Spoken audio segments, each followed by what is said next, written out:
para a reforma e modernização do marco regulatório ferroviário.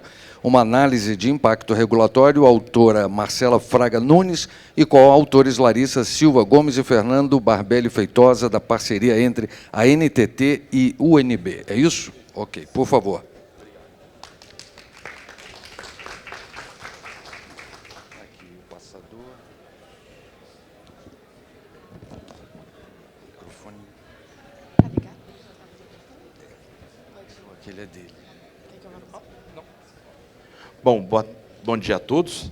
É uma grande satisfação poder ter sido selecionado para apresentar o projeto, né, apresentar o artigo, Reforma e Modernização do Marco Regulatório Ferroviário, no qual a NTT tem a alegria de poder expor, inclusive, um projeto de atualização regulatória que já está em curso, né? Pode passar, por favor? E a gente vai falar, em especial, da análise de impacto regulatório que foi feita, que foi o mote do nosso artigo, né? Então, a ideia é explicar justamente esse conceito da reforma regulatória, conduzida pela NTT, que está na gênese da questão, levantar, e aqui os problemas do nosso artigo são justamente os problemas identificados no estabelecimento de uma reforma regulatória que visa, em primeiro momento, ter regras gerais para contratos de concessões ferroviárias, né, e outorgas por autorização também, né. Destacar o benchmarking internacional que foi feito para que esse projeto fosse estruturado, né, que deu origem ao artigo, comunicar, falar sobre a aplicação da nossa AHP que a gente fez, a metodologia que foi aplicada para a gente poder desenvolver a IR, né, e apontar os resultados e alternativas escolhidas. Então, dentro da nossa contextualização, é importante destacar a Lei 14.273, que trouxe uma revolução para o setor ferroviário, trazendo, inclusive, o mote da competitividade, do aumento da competitividade, do aprimoramento à proteção dos usuários, né, e introduz ainda diversos outros dispositivos a cargo do agente regulador para que fizesse a sua regulamentação, né. Além disso, a gente tem hoje um contexto de praticamente três gerações contratuais, né? A terceira está chegando agora, mas a gente tem uma geração contratual dos anos 90, em meados dos anos 90, tem uma segunda geração contratual que pode ser vista ali no final em 2019, 2020, né? E começo de 2020. E agora uma geração contratual que deve vir, provavelmente, com o edital da EF-118, e que está chegando aí. Além disso, o regime de autorização é um outro elemento que traz complexidade para a regulamentação, né, que traz complexidade para a análise regulatória, e é uma inovação muito ousada do nosso legislador, porque trouxe a possibilidade da gente trabalhar com as short lines em complemento às concessionárias de longo curso. Então, esse é um ponto interessante que precisa ser visto, que foi visto dentro da regulação e dentro do artigo, né? Ademais, há um contexto de diversas normas dispersas na regulamentação da NTT que precisam ser agregadas, trazendo um encadeamento lógico. E isso tudo foi o desafio enfrentado nessa primeira norma que originou o artigo, né? Então, os problemas regulatórios, que são os nossos problemas de pesquisa, justamente o desalinhamento normativo com a Lei 14.273, né, que já nos traz uma imposição de ajuste regulatório e rebatimento daquilo que o legislador nos comandou, né, a partir de 2021. Justamente lançar um olhar sobre essa lei e ver o que se espera em termos de regras gerais de outorga, né? E, por outro lado, a gente conseguir alinhar a diversidade contratual. Diversidade contratual é um desafio dentro da regulação ou dentro da entidade regulatória, porque ele dificulta muito a forma de fiscalização, a forma de interpretação e a forma dos tratamentos dos contratos. Então, isso acaba gerando tanto um tratamento do regulado de uma forma diferente sob a perspectiva da fiscalização, como um tratamento do usuário a partir de um serviço que não está balizado, que não está alinhado, né?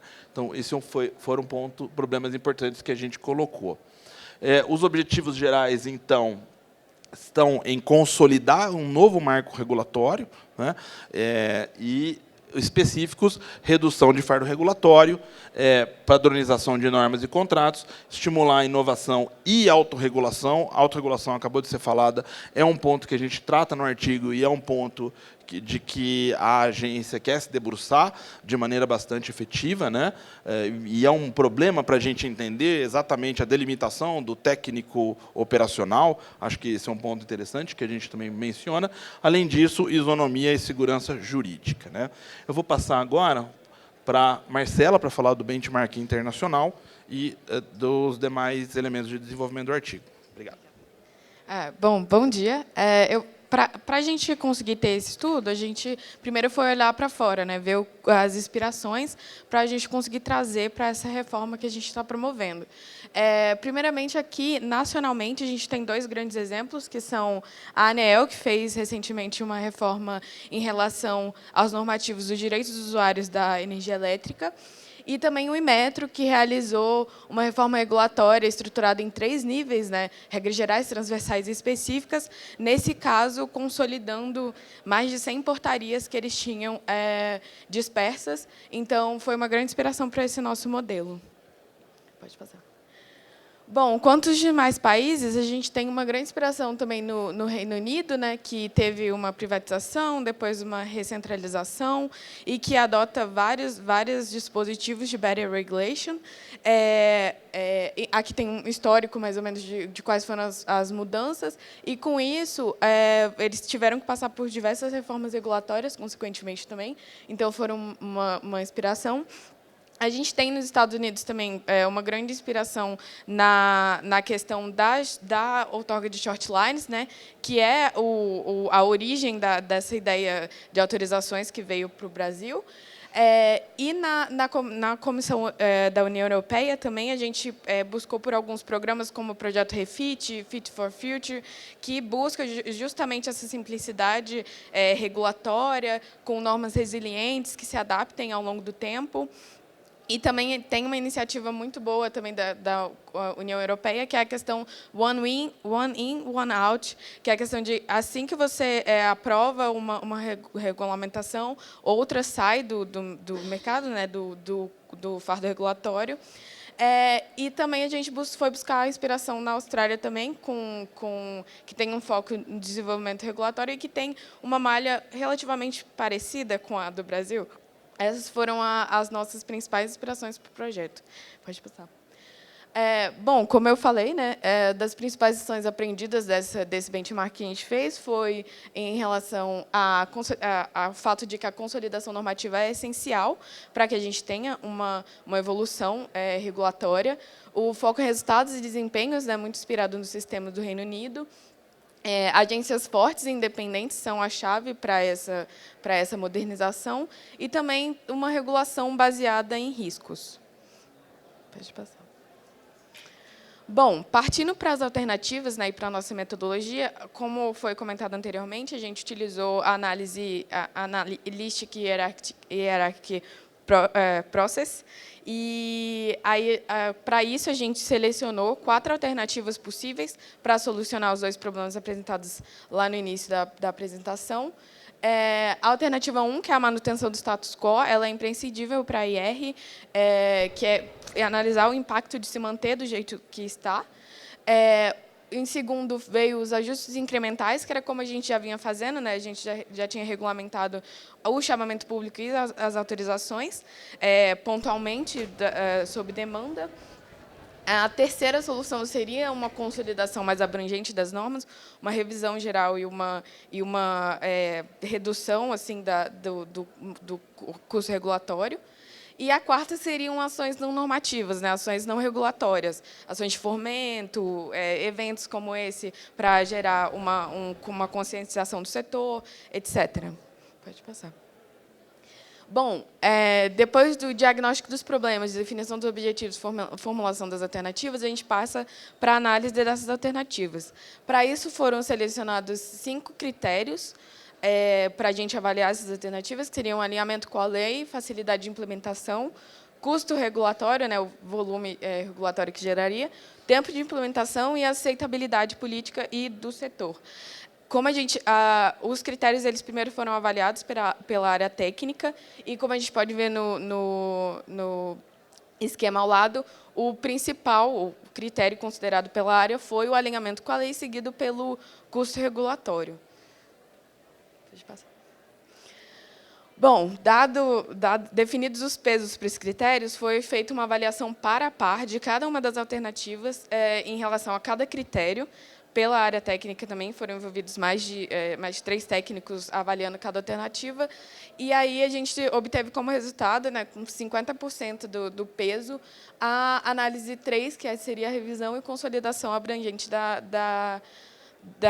do marco regulatório, né, seguido por ajustes normativos incrementais, que seria o método já adotado até então. Pode passar. Bom, como conclusões, a gente pode entender que a consolidação normativa é um eixo estruturante para a gente conseguir modernizar o setor. É extremamente essencial e é isso que a gente tem buscado com esse projeto que está apenas no início.